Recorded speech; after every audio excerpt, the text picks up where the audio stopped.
এবার নজর রাখবো ত্রিপুরায়। সকাল থেকে পূর্ব ত্রিপুরা লোকসভা আসনের জন্য শুরু হয়েছে ভোট। সকাল থেকে তেলিয়ামুড়া বিধানসভা এলাকার বিভিন্ন ভোট গ্রহণ কেন্দ্রে দীর্ঘ লাইন চোখে পড়ছে।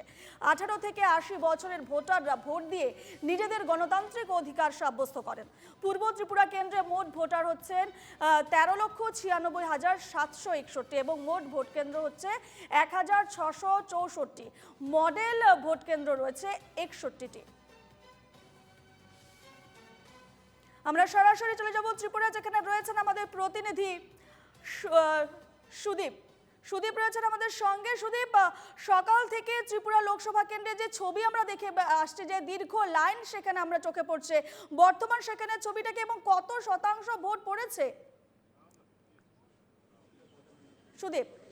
হ্যাঁ রূপা, যেমনটা তুমি বললে যে সারা দেশের সঙ্গে আজকে ত্রিপুরার পূর্ব ত্রিপুরা লোকসভা আসনের ভোট গ্রহণ হচ্ছে, অর্থাৎ দ্বিতীয় এবং শেষ দফা ত্রিপুরা রাজ্যের লোকসভা নির্বাচন অনুষ্ঠিত হচ্ছে।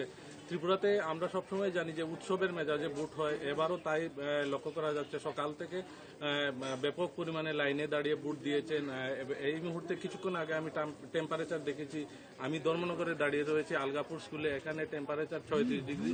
তো আমার পেছনে এখন লাইন নেই, কিন্তু আমার এখানে দুটো বুথ রয়েছে। আমার ভিডিও জার্নালিস্ট অয়নকে বলবো একটু দেখাতে পাশের দীর্ঘ লাইন, যেখানে সকাল থেকে মানুষ লাইন ধরে ভোট দিয়েছেন এবং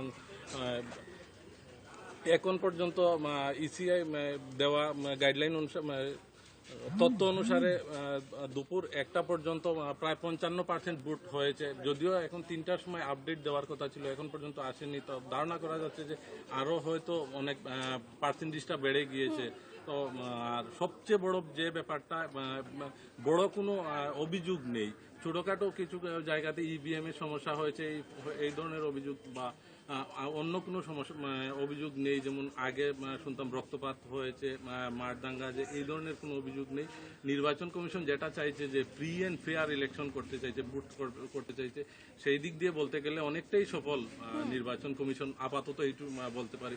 আর বাকি যেটুকু সময় রয়েছে আমরা ধরে নিতে পারি হয়তো বাকি সময়টুকু অনেক ভালোভাবে নির্বিঘ্নেই ভোট সম্পন্ন হবে। রূপা, একেবারে সুদীপ, তুমি আমাদের সঙ্গে থাকো। এই মুহূর্তে আমাদের সঙ্গে কুমারঘাট থেকে, ত্রিপুরার কুমারঘাট থেকে সঙ্গে রয়েছেন আমাদের প্রতিনিধি জনি ভট্টাচার্য। জনি, সেখানকার কি ছবি? তুমি কোন বুথ কেন্দ্রে রয়েছে এবং সেখানকার ছবিটা বর্তমানে কি এবং কত শতাংশ ভোট পড়েছে সেখানে? ভোট যারা দিয়েছেন, অর্থাৎ সেখানকার ছবিটা আপাতত কি দেখতে পাচ্ছ?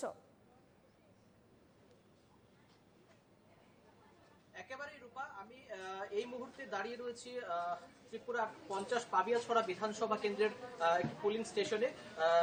আজকে লোকসভা নির্বাচনের দ্বিতীয় দফার ভোট চলছে, সেই সাথে ত্রিপুরাতেও পূর্ব ত্রিপুরা আসনের জন্য ভোট গ্রহণ প্রক্রিয়া শুরু হয়ে গেছে। সকাল 7টা থেকেই ভোট গ্রহণ প্রক্রিয়া এখানে চলছে। আমি এই মুহূর্তে দাঁড়িয়ে রয়েছি পাবিয়াছড়া বিধানসভার পোলিং স্টেশনে। সেখানে আমরা দেখতে পাচ্ছি আমার পেছনটাই তুমি দেখতে পাচ্ছ ভোটারদের লাইন। এখানে বেলা যত গড়াচ্ছে, দুপুরে কিন্তু তীব্র দাবদাহের কারণে ভোটারের সংখ্যা এমন একটা ছিল না, কিন্তু এখন ধীরে ধীরে ভোটারের সংখ্যা কিন্তু এখানে বাড়ছে। এই মুহূর্তে আমরা কথা বলার চেষ্টা করব। সেখানে অনেক ভোটাররা রয়েছে, তাদের প্রতিক্রিয়া জানতে চাইবো। জনি, একদম একদম আমি চেষ্টা করছি ভোটারদের প্রতিক্রিয়া তুলে ধরার জন্য।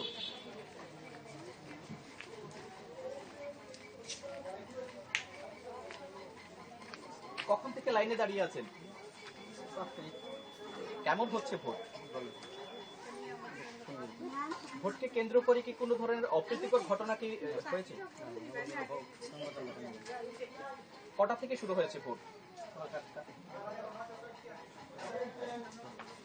কখন থেকে লাইনে দাঁড়িয়ে? কেমন হচ্ছে ভোট?